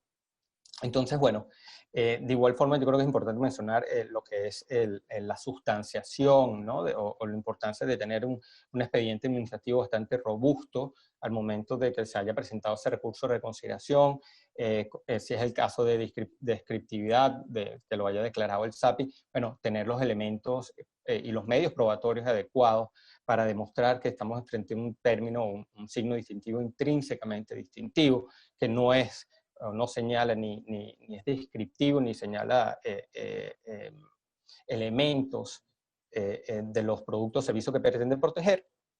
Y bueno, en base a eso, buscar demostrar el carácter distintivo en el juicio. De igual forma, se denunció el principio de confianza legítima. Son principios que, bueno, estaban consagrados ya en su propia doctrina. Una vez presentada, y sobre todo esas solicitudes de patente presentadas durante la vigencia de la decisión 486, específicamente desde el año 2000 a 2008, bueno, fueron presentadas bajo esa ley y yo tenía una expectativa de derecho que iba a ser analizada bajo esa ley, ¿no? Y bueno, el procedimiento es en verdad bastante breve, igual como es el tema de extensión o carencia. En un año y medio estamos esperando que ocurra la decisión. El artículo 76 siguiente de la Ley Orgánica de Jurisdicción Contencioso Administrativo establece el procedimiento, es bastante bondadoso, puede ser muy concentrado. En la misma audiencia se puede, si no se promueven, se concentra todo lo que son los medios probatorios. Y bueno, y al final, ¿qué perseguimos? La nulidad del acto impugnado, el acto administrativo en el cual negó la solicitud de la marca o de la patente. Y bueno, y específicamente en el caso de marcas, solicitamos a través de este silencio que proceda a conceder el registro de las solicitudes bajo apercibimiento que, y aquí yo creo que está lo importante y lo novedoso, ¿no? Que de no acatar dicha orden, ¿okay?, se tenga como certificado de registro la sentencia dictada a tales efectos. ¿Okay? Y aquí, bueno, hago un pequeño paréntesis sobre la importancia de esta petición, ya que y como lo veníamos comentando, es bien difícil la ejecución de la sentencia, pero con este petitorio lo que buscamos es que con la misma sentencia que nos den, la misma funja como certificado de registro y que la fecha en la cual sea publicada esta sentencia sea la fecha en la cual comience a correr el registro de la marca. En el caso de las patentes, fueron revisados de caso a caso, inclusive tenemos muchos relacionados, o sea, un caso específico muy especial, lo estamos analizando de un diseño, modelo industrial bajo la ley de propiedad industrial, pero que sin duda es bastante interesante porque también el SAPI empezó a negar estos diseños industriales diciendo que, bueno, que las fotos no eran claras, que las líneas no se podía distinguir bien dónde están los elementos de novedad. Y bueno, ejercimos igualmente esta acción por silencio administrativo buscando una decisión de fondo, ¿no? Específicamente, utilizamos la decisión 486, que es una ley en verdad bastante robusta. También en la decisión 486 tiene lo que es el Manual Andino de Patentes, que establece cómo deben ser analizados los 3 requisitos de patentabilidad, lo que es novedad, nivel inventivo y aplicabilidad industrial, y sencillamente establecer los lineamientos para que el juez contencioso pueda tomar una decisión, ¿no? Ya para concluir, porque estoy ya llegando al tiempo, quería comentar igualmente lo que es el tema que sigue siendo un tema sensible, ¿no? Que es la ejecución de las sentencias. Y bueno, cuáles son las acciones que uno puede realizar, ¿no? En primer lugar, bueno, buscar el cumplimiento voluntario de la sentencia, establecerlo en el artículo 109 de la Ley Orgánica de la Jurisdicción Contencioso Administrativo, y bueno, de no lograrse, buscar, y de ser necesario, buscar esa ejecución forzosa, ¿no? Creo que fue Luis al principio de su presentación que, bueno, comentaba lo que es la responsabilidad que tiene el funcionario en el SAPI para no solamente que es del ámbito civil, sino también administrativo y penal, por no decidir, por no realizar todos los actos que debe hacer. Y bueno, en fin, yo creo que esta es una alternativa viable, una alternativa que sin duda debe incluirse en lo que es la práctica del abogado de propiedad intelectual aquí en Venezuela, y es el acudir a la jurisdicción contencioso administrativa y seguir con esas sentencias ante el SAPI y buscar su ejecución voluntaria y forzosa si es necesario. Y bueno, ya por último, bueno, agradecer nuevamente por la invitación y bueno, aquí estamos abiertos a la discusión y a las preguntas y bueno, muchísimas gracias nuevamente, Ana. Gracias, Joaquín. Quería complementar un poco el tema de la sustanciación del expediente en cuanto a la posición del SAP y cuál ha sido la posición de la Procuraduría, como lo mencionó José Gregorio en su exposición. Ellos han pretendido hacer valer el criterio de la sentencia de Ford Motors, aludiendo a que los interesados no presentaron actos posteriores luego de la ratificación, y ese criterio pues ha sido desestimado por las Cortes, dejando claro que el mero hecho de la ratificación abre los lapsos para el ejercicio de las acciones en el contencioso administrativo. Por otra parte, ya para finalizar, debo mencionar que hay algunas sentencias importantes en materia de propiedad intelectual, de propiedad industrial, que han emanado de las Cortes, inclusive de la Sala Político-Administrativa en fechas recientes, donde se expresan criterios sobre descriptividad. Inclusive en materia de patentes hay una decisión en diseño industrial donde se le ordena al SAPI que la ley aplicable es la decisión 486. También hay una decisión, hay varias decisiones importantes que ordenan al SAPI que deben establecer internamente planes y proyectos a los fines de darle oportuna respuesta a los interesados, y sobre todo hay un caso donde ellos se niegan a decidir porque dicen que tienen que seguir el orden de prelación en el que fueron presentadas las solicitudes, y el juez señala que ellos tienen la potestad o tienen la facultad de hacer uso de la potestad de abocamiento. Estos son criterios expresados en sentencias del año 2018, 2019, que son bien importantes de rescatar para todos los abogados en materia de propiedad intelectual.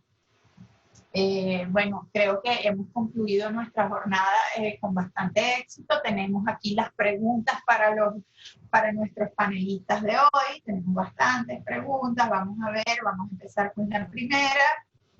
Esta pregunta va para el doctor José Gregorio Torrealba. Dice, ¿ve posible implementar en una futura reforma de ley un arbitraje de ley para solucionar las controversias planteadas ante la administración, en casos tales como recursos de reconsideración por negativas de oficio y oposiciones? Gracias, Ana, y a quien formula la pregunta. Mira, efectivamente, someter este tipo de disputas, y yo me restringiría al tema de las oposiciones, requeriría una reforma legal de la ley de propiedad industrial para poder sacar esto del ámbito del imperio del Estado. ¿Okay? Porque recordemos que entre las materias que son arbitrables no están aquellas materias en las cuales corresponde al Estado la decisión. Yo creo que efectivamente el tema de las oposiciones, sobre todo, pero además tendrías casos como las caducidades por falta de uso. Yo creo que ese tipo de controversias donde el registro de la propiedad industrial actúa más como un árbitro que otra cosa, para mí ese tipo de controversias sí debería poder ser sometida a arbitraje, porque además descongestionaría enormemente el trabajo de la administración en esta materia. Si tú descentralizas eso y sueltas la facultad o la potestad para decidir las oposiciones de marcas u otros casos, otras solicitudes, donde, insisto, el registro actúa más como un árbitro que otra cosa, y permites que las partes acudan a un medio alterno de solución de controversias, como puede ser perfectamente el arbitraje, pero además tiene mediación, conciliación, etcétera. Yo creo que eso podría ser de muchísima ayuda para esta materia. José Gregorio, te voy a tomar la palabra y te pregunto, en el artículo 78 de la Ley de Propiedad Industrial habla sobre un plazo para que las partes modifiquen la solicitud en los casos que se ha presentado oposición. Y esto lo digo en relación a un aviso que emitió el SAPI hace algún tiempo, donde decía que iban a poner en funcionamiento un servicio de arbitraje o conciliación, no recuerdo exactamente el nombre, pero se trataba de este punto. ¿Tú lo ves posible tomando como base el artículo 78? Mira, creo que el artículo 78 permitiría, digamos, el acto final, el acto resultante de un acuerdo entre las partes. Si el SAPI pretende, o el registro de la propiedad industrial pretende establecer un servicio de conciliación, bueno, habría que analizar temas ahí de principio de legalidad, ¿no? Pero hay que recordar también que la propia Constitución obliga a la administración pública y a todas las demás ramas del poder público a promover el uso del arbitraje, la conciliación, la mediación. Así que yo creo que incluso llamados a que concilien podría ser posible, factible en estos momentos. Ok, gracias. Tenemos una siguiente pregunta. ¿Tienen alguna referencia de antecedentes de responsabilidades de funcionarios públicos venezolanos por el incumplimiento de un mandato judicial de una ejecución forzosa? Bueno, referentes que pueda recordar en este momento, no, pero claro que lo hay. Recordemos que el funcionario público es responsable civil, administrativo y penalmente de todas las actuaciones que haga en el curso de su función, ¿no? Entonces yo creo que a eso hay que ponerle mucha atención, sobre todo de parte del registrador de la propiedad industrial, que es el que tiene en cabeza decidir todos estos casos que han sido sometidos a la jurisdicción contencioso administrativa. Recordemos que esto no es un tema, pues lamentablemente hoy en Venezuela hay que decirlo, estos no son temas personales. Si usted le da instrucción a un cliente, un representado suyo para que lo ayude a obtener una decisión, y resulta que después de tanto tiempo litigando obtiene una sentencia favorable y aún así el funcionario se niega a cumplir la sentencia, lo más seguro es que ese patrocinado lo instruya a iniciar acciones penales, civiles y administrativas contra ese funcionario.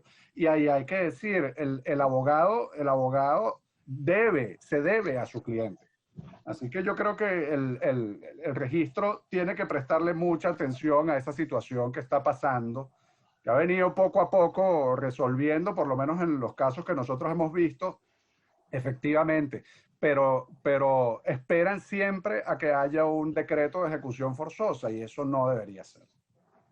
Inclusive hemos visto en los boletines de la propiedad industrial como hay resoluciones en donde hablan y ponen la palabra expresamente, forzosamente decidimos de acuerdo a la decisión, o sea, lo ponen en negrita, o sea, en verdad que lo han hecho, pero hay que insistir, verdad que ese trabajo de gestionar para que ejecuten la sentencia es un trabajo que bueno, que como tú decías, uno se ve a su cliente y uno debe hacerlo y llevarlo hasta el final.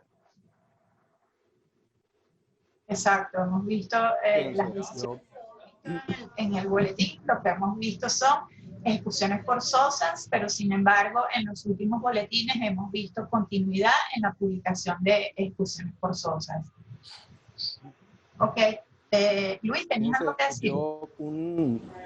Sí, a ver, un antecedente como tal ahora mismo no lo tengo fresco en la cabeza, pero indudablemente o sea, tenemos todo el andamiaje legal para que se declare la responsabilidad de un funcionario. En todo caso, lo que sí quería comentarles es que, si no me equivoco, la propia gente de FUNEDA, yo sé que está en el aula virtual Gruber Carías, hay una presentación precisamente sobre aspectos de responsabilidad funcionarial que va a dictar Carlos Luis Carrillo, que por cierto es a quien yo más he leído con relación al tema de abstención o carencia.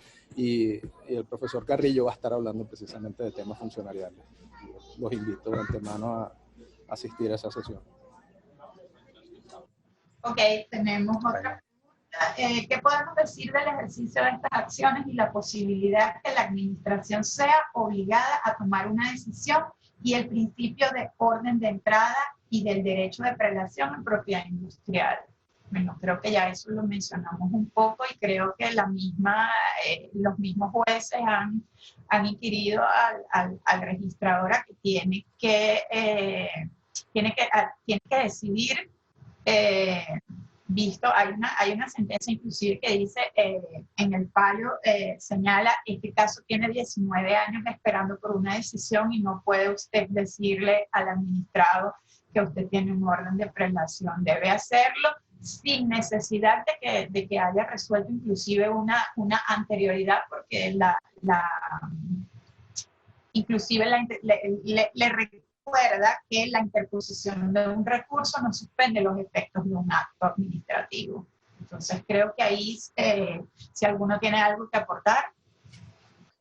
Bueno, a mí me gustaría comentar que el tema de la prelación es distinto al tema que busques tú una decisión ante los tribunales contenciosos administrativos, los juzgados nacionales. O sea, no vas a pararme a mí una ejecución de una sentencia porque hay una persona que tiene esperando 25 años y yo tengo 20. Eso no debería ser. Yo tomé las acciones legales pertinentes justamente para buscar y obtener esa decisión y lo único que le queda al SAPI es cumplir con esa orden realizada por los jueces. Sí, si tuviese que agregar algo, lo que comentan Ana y Joaquín me parece que es correcto. Probablemente el orden de entrada no puede ser una excusa para que SAPI deje de ejecutar la sentencia. Sin embargo, yo entiendo que la pregunta va muy dirigida al problema que se puede presentar específicamente en el área de marcas. Específicamente en el área de marcas, cuando estás compelido a pronunciarte sobre una oposición, pero probablemente haya un antecedente que te impida conceder la marca objeto de oposición. Entonces, eso sí, indudablemente son problemas que pueden hacer difícil la ejecución de una sentencia por parte de SAPI. No, totalmente. Ajá. Adelante, José Rigor.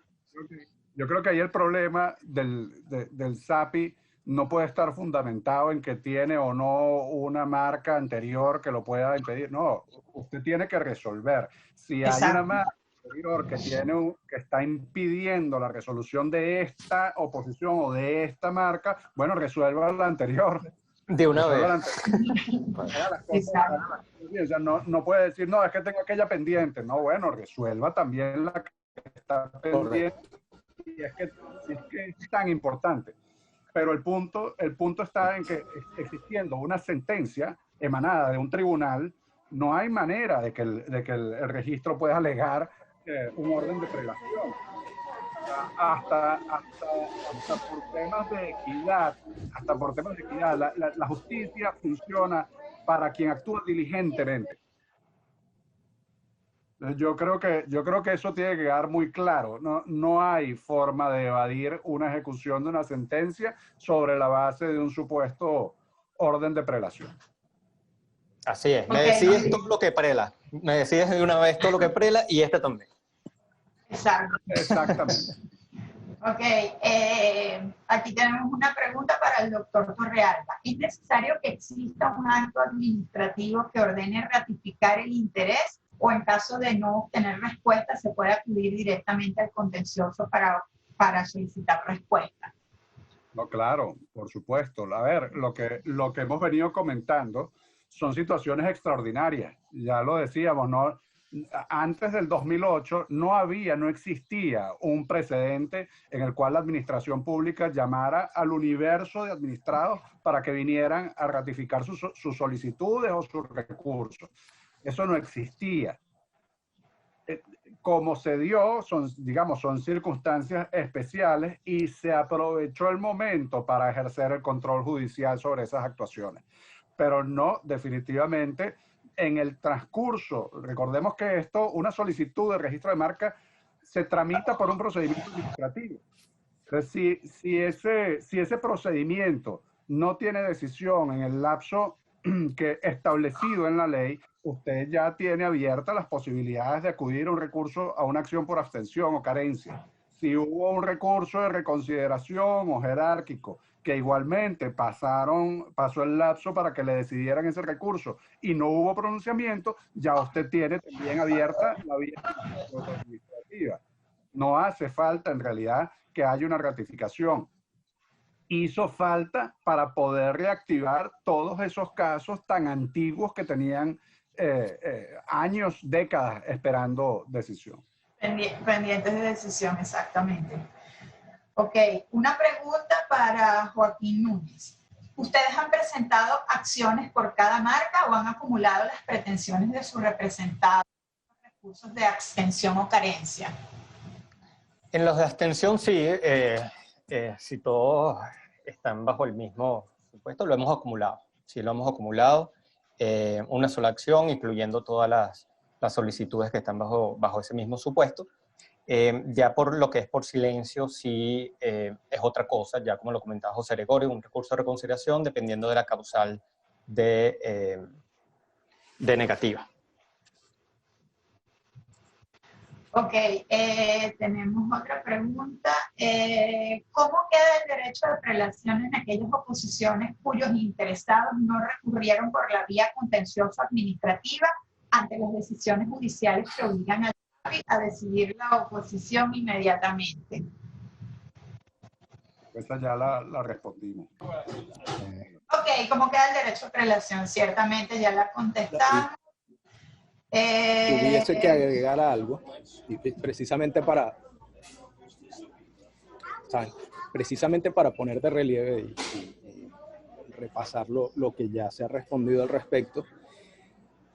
De nuevo, si no ejerces una acción, pues sencillamente quedas a merced de que SAPI alguna vez se pronunció o no sobre ese caso. Y esto es para poner énfasis en la importancia de... No, y también para agregar, bueno, es distinto ir al SAPI diciendo, mira, yo ratifiqué, decídeme, a llegar al SAPI ya con una sentencia en donde le ordene justamente tomar la decisión, ¿no? Ok, hay una última pregunta que también creo que está contestada para José Gregorio. ¿El criterio de la sentencia formalmente se considera superado o solo es admisible el recurso contencioso cuando la administración ordena estas ratificaciones? Pues creo que también fue contestado, pero si tienen algo más que aportar. No, yo lo comentaba justo en mi presentación. El caso Ford Motors es un criterio que está vigente. ¿Okay? La particularidad de estos casos fue precisamente que no es que el administrado se presentó, como dice Joaquín, ante el registro y ratificó su recurso, o ante el ministerio y ratificó su recurso voluntariamente. Esto es un caso muy especial, donde la administración requirió a los interesados a que ratificaran sus recursos.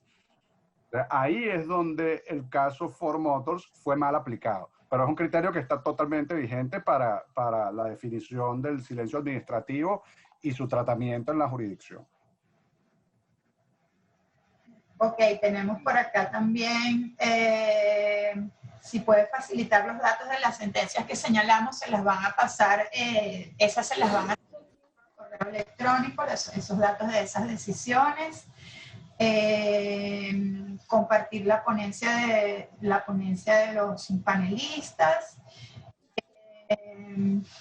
Bueno, creo que ha sido una charla bien interesante, bien rica en contenido. El tema del contencioso, la tutela del derecho de petición en el contencioso administrativo, valdría la pena finalizar señalando que actualmente en los tribunales contenciosos cursan un gran número de causas que están están pendientes de decisión, no solo con motivo de las acciones intentadas, con motivo de las ratificaciones, sino también hemos visto en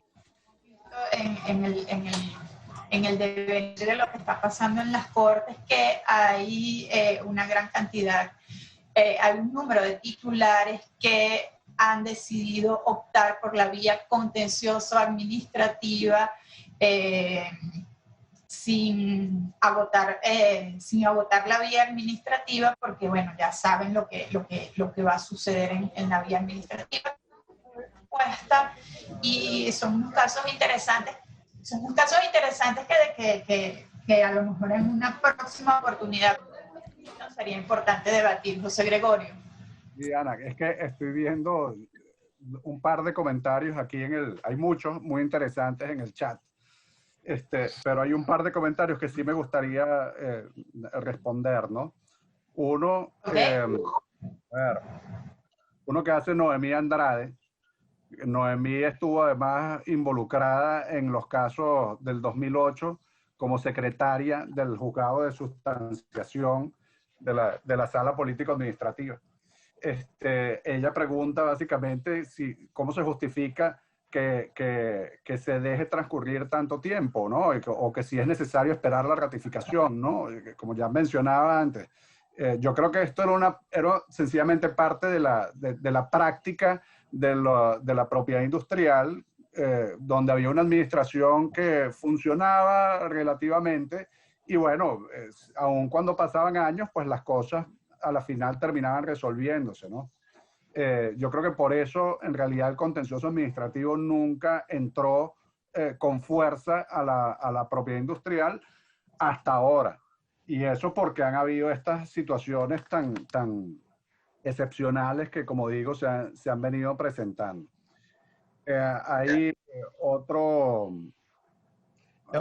Para justamente complementar eso que tú dices, efectivamente, ya lo que hay que hacer hoy en día es esperar, sobre todo en los temas de recursos de reconsideración, que ocurra el silencio y sencillamente acudir a la jurisdicción contenciosa administrativa. O sea, ya son más de 10 años que puede tardarse el SAPI en tomar una decisión sobre un recurso de reconsideración, mientras aquí tú puedes tener una sentencia en 1 año y medio.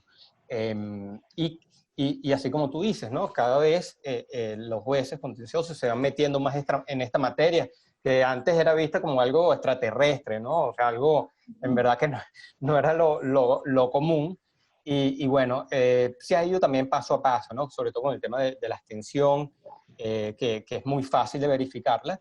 Y bueno, este siguiente paso, que es lo del silencio administrativo, y bueno, ir al fondo del asunto, que es lo que los clientes quieren, ¿no?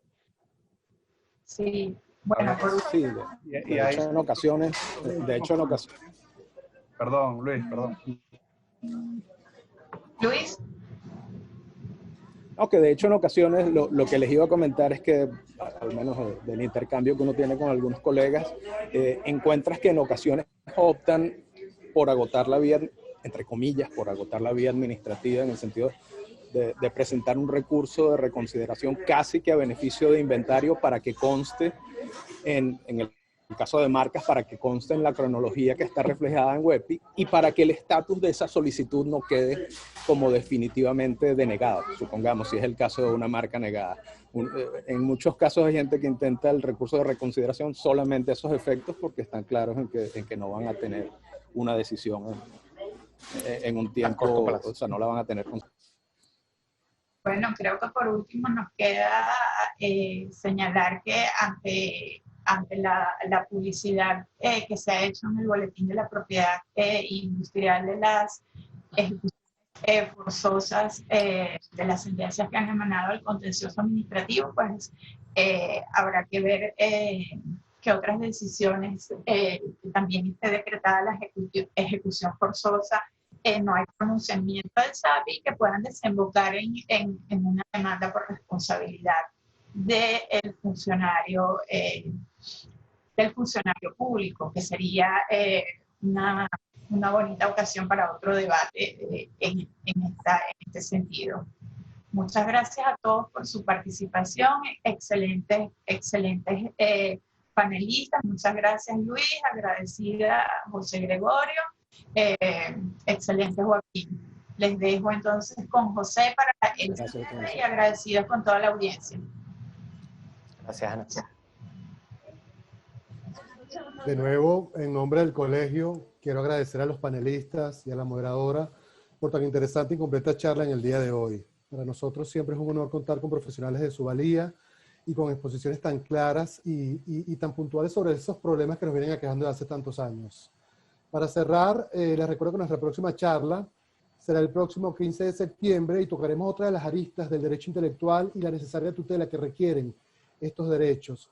En específico hablaremos de la observancia de los derechos de propiedad intelectual. Puntualmente también quedaron algunas preguntas adicionales que se realizaron posteriormente. Estas se las haremos llegar a los panelistas para que, pues, de ser necesario, le hagan llegar sus comentarios de manera privada. Ya finalmente, les reitero la invitación para que presenten sus trabajos y participen en el premio Mariano Uzcategui Urdaneta, el mejor trabajo científico en el área de propiedad industrial. Necesitamos seguir construyendo patrias, necesitamos seguir construyendo el país y seguir luchando por un mejor futuro. De nuevo, gracias a todos y un feliz día. Hasta luego. Hasta luego.